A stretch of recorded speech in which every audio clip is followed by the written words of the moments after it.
ঢাকা ৫ আসনে জামায়াত ইসলামীর হয়ে নির্বাচনে অংশ নিচ্ছেন দেশের আলোচিত ইসলামী বক্তা ডক্টর মিজানুর রহমান আজহারী। হাত বদল হয়েছে, আমরা কিছু পাই নাই, ঠিক কিনা বলেন? শুধু ওনাদের দোষ দিয়ে কি লাভ? একদল খাইছে, আরেক দল খাওয়ার জন্য রেডি হয়ে আছে। জনপ্রিয় ইসলামী বক্তা মিজানুর রহমান আজহারী ঢাকা ৫ আসন থেকে নির্বাচন করবেন। এই ইসলামী বক্তা জামাত ইসলামী মনোনয়ন পেয়ে যে জনপ্রিয় ইসলামিক বক্তাকে এই প্রশ্নের উত্তরে নির্দ্বিধায় অধিকাংশ মানুষ আজহারীর নাম উচ্চারণ করবেন। তিনি কেবল একজন বক্তা নন, বরং একজন চিন্তাশীল আলেম, যিনি দলমত নির্বিশেষে ভালোবাসা আরেক নাম মিজানুর রহমান আজহারী। তিনি যদি নির্বাচন করেন অবশ্যই তার দিকে যুবকরা কিন্তু ঝুঁকে পড়বে, তবে অনেক হেটার্সও বেড়ে যাবে। প্রিয় দর্শক শ্রোতা মণ্ডলী, আগামী নির্বাচনে তিনি কি থাকছেন? বেশ কিছুদিন আগে কিন্তু তাকে নিয়ে একটা আলোচনা এবং সমালোচনা উঠেছিল যে আজহারী হুজুর তিনি ঢাকা ৫ আসন থেকে মনোনয়ন নিয়েছেন। আসলে ঘটনা কতটুকু সত্য ছিল এবং সেই সাথে নতুন করে আবারও তোলপাড় হচ্ছে যে মিজানুর রহমান আজহারী কি করবেন, তিনি সর্বশেষ পরিস্থিতিতে কি তিনি কোন দিক হয়ে মুখ খুলবেন বা কোন দিকে বা কোন দলের হয়ে তিনি লড়বেন। চলেন কথা না বাড়িয়ে আমরা মূল ভিডিওতে দেখে আসি। আশা করছি পুরো ভিডিও জুড়ে আমাদের সাথে থাকবেন।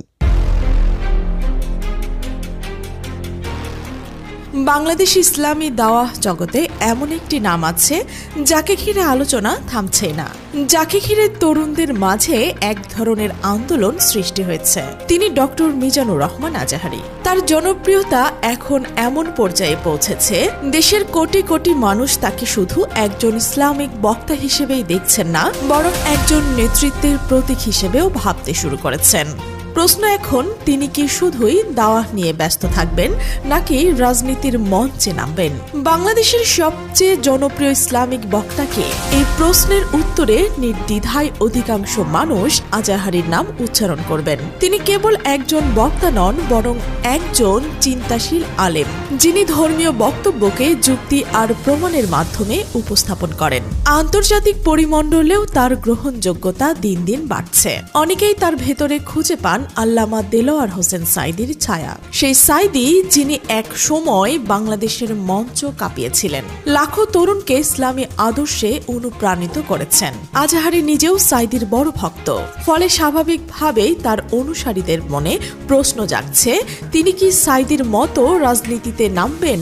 এমপি নির্বাচন করবেন কি? এই প্রশ্ন এখন আলোচনার কেন্দ্রে।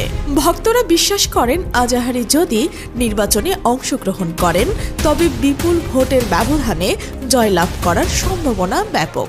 বিশেষ করে ঢাকা ৫ আসনে তার জনপ্রিয়তা আকাশচুম্বী, কারণ রাজধানীর ডেমরাই এলাকাতে তার জন্ম ও বেড়ে ওঠা। স্থানীয়দের মতে তিনি যদি সেখান থেকে প্রার্থী হন তবে তাকে হারানো প্রায় অসম্ভব। তাদের দৃঢ় বিশ্বাস আজহারী জাতীয় সংসদে প্রবেশ করলে বাংলাদেশের রাজনীতিতে নতুন অধ্যায় শুরু হবে। তবে বাস্তবতা হলো, রাজনীতি নিয়ে আজহারীর নিজস্ব অবস্থান একেবারেই ভিন্ন। তিনি বহুবার স্পষ্ট করে বলেছেন, রাজনীতি তার আগ্রহের জায়গা নয়। ফ্যাসিস্ট সরকারের আমলে যখন তাকে রাজনৈতিক ট্যাগ দিয়ে বিতর্ক সৃষ্টি হয়, তখন তিনি নিজের ভেরিফাইড ফেসবুক পেজে লিখেছিলেন, আমি কোনো রাজনৈতিক দলের এজেন্ট বা প্রোডাক্ট নই।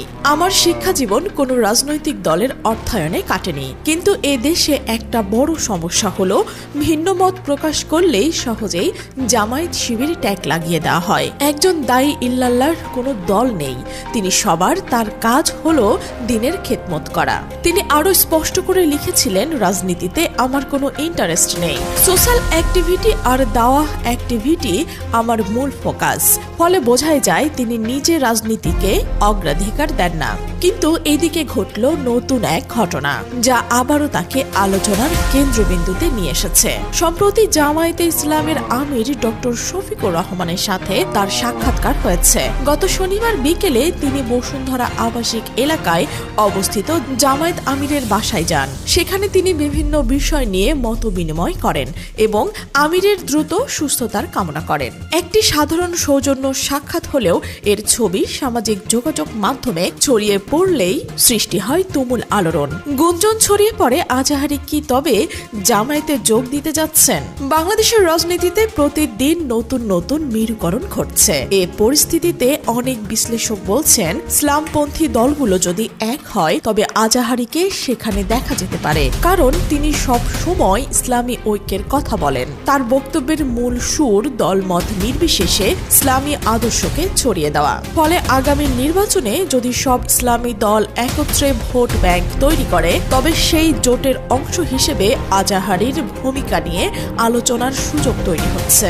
এই প্রসঙ্গে গত অক্টোবরে জামায়াতের আমির এক বক্তব্যে বলেছিলেন, আজাহারি কোনো দল বা গোষ্ঠীর সম্পদ নয়, তিনি দেশের জন্য বিশাল সম্পদ। তার কথায় লাখো তরুণ উজ্জীবিত হয়। যারা হতাশায় ভুগতে থাকেন তারা তার কথায় পথ খুঁজে পান। অতীতে এই কাজটি করতেন আল্লামা দেলোয়ার হোসেন সাইদি। এখন সেই দায়িত্ব আল্লাহ আজাহারির হাতে তুলে দিয়েছেন।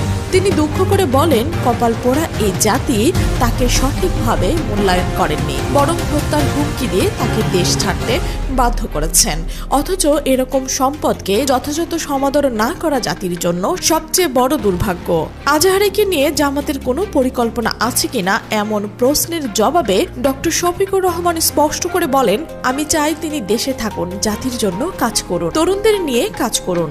তার সমর্থকরা কোনো নির্দিষ্ট দলের নয়, তারা সাধারণ মানুষ, তারা দেশপ্রেমিক মুসলমান। অন্যদিকে বর্তমান প্রেক্ষাপটে অনেকেই মনে করছেন ইসলামপন্থী রাজনীতির শূন্যতা পূরণে আজাহারের মতো একজন শিক্ষিত, বুদ্ধিদীপ্ত, জনপ্রিয় এবং সৎ ইসলামিক স্কলার সংসদে অত্যন্ত প্রয়োজনীয়। দেশের কোটি কোটি ধর্মপ্রাণ মানুষের আওয়াজ সংসদে তুলে ধরার মতো প্রতিনিধি বর্তমানে প্রায় নেই বললেই চলে। তাদের মতে আজাহারি যদি রাজনীতিতে আসেন তবে তিনি হতে পারবেন ইসলামপন্থীদের যোগ্য নেতা। কিন্তু আবারও প্রশ্ন রয়ে যায়, আজাহারি কি আসলেই রাজনীতিতে আসবেন নাকি তার পূর্বেকার অবস্থানেই অটল থাকবেন? তার নিজস্ব ঘোষণার দিকেই তাকালে দেখা যায় তিনি এখনো দাওয়াহ এবং সামাজিক কর্মকাণ্ডেই মনোযোগী। তার মিশন হলো ইসলামকে সুন্দরভাবে উপস্থাপন করা, তরুণদেরকে আদর্শের পথে ফিরিয়ে আনা এবং সামাজিক নৈতিকতা জাগ্রত করা। তিনি চান রাজনীতির বিভাজন থেকে দূরে থেকে ইসলামের খেদমত করা। তবুও বাস্তব পরিস্থিতি ভিন্ন কথা বলছে।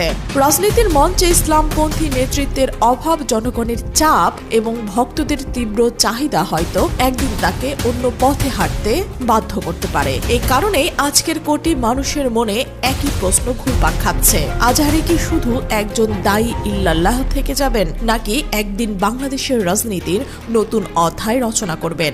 বাংলাদেশের রাজনীতি অঙ্গন এক অনিশ্চয়তার সময় অতিক্রম করছে। মানুষ রাজনীতির প্রতি আস্থা হারাচ্ছে, অথচ একই সময় ইসলামপন্থীদের জন্য একজন গ্রহণযোগ্য নেতৃত্বের প্রয়োজনীয়তা প্রকট হয়ে উঠছে। এই শূন্যতা পূরণের সবচেয়ে আলোচিত নাম এখন ডক্টর মিজানুর রহমান আজাহারি। তার প্রতিটি বক্তব্য, প্রতিটি লাইভ অনুষ্ঠান লাখো দর্শক আকর্ষণ করছে। তার জনপ্রিয়তা আজ এমন উচ্চতায় পৌঁছেছে যেখান থেকে রাজনীতিতে প্রবেশ করা তার জন্য খুব একটা অসম্ভব না। তবে তিনি নিজে এখনো যে অবস্থানে দাঁড়িয়ে আছেন সেখানে রাজনীতি কোনো অগ্রাধিকার নয়। তিনি বারবার বলছেন দাওয়াহ-ই হলো তার মূল মিশন। প্রশ্ন এখন, তিনি কি সেই মিশনে অটল থাকবেন নাকি জাতীয় রাজনীতির ইতিহাসে নতুন চমক সৃষ্টি করবেন? বাংলাদেশের মানুষ এখন অপেক্ষায়। তারা অপেক্ষা করছে সেই দিনের জন্য যেদিন অনেক আগেই কিন্তু এইটা উঠেছিল যে মিজানুর রহমান আজহারি ঢাকা 5 আসনের হয়ে নির্বাচন করছেন এবং তিনি বিএনপিকে রুখে দিতে জামাতের পক্ষে হয়ে লড়ছেন। তো যদিও এইটা গুজব বলে সর্বশেষ জানা হয়েছে, তবে হ্যাঁ, আমি একটা কথা বলতে চাই, সেটা হচ্ছে মিজানুর রহমান আজহারি যদি তিনি জামায়াতের হয়ে মাঠে নামতেন বা যে দলের হয়ে মাঠে নামুক না কেন, তার পক্ষে অনেক লোক যাবে, আবার অনেক হেটার্স বেড়ে যাবে। কারণ বাংলাদেশের নির্বাচন, এটা বাংলাদেশের পলিটিক্স অনেকেই পছন্দ করে। অনেক মানুষ আছে যারা রাজনীতি পছন্দ করেন, খুবই ঘৃণা করে বাংলাদেশের যে পলিটিক্স। তো যাই হোক, আজহারি হুজুর তার কথাবার্তার ইঙ্গিতে আমরা বুঝতে পারি যে হ্যাঁ, তিনি জামাতের সাথে আছেন, তবে সরাসরি কিন্তু তিনি ইম্প্যাক্ট ফেলছেন না, এটা কিন্তু স্পষ্টভাবে বোঝা যায়। প্রিয় দর্শক, আপনার কি মনে হয় যে মিজানুর রহমান আজহারি হুজুর তিনি জামাতের হয়ে নির্বাচনের মাঠে নামক লড়ুক, এরকম করলে কি ভালো হবে না খারাপ হবে, নাকি তিনি যেরকম আছেন এরকম থাকলেই সব থেকে ভালো হয়? লিখবেন আপনাদের মতামত।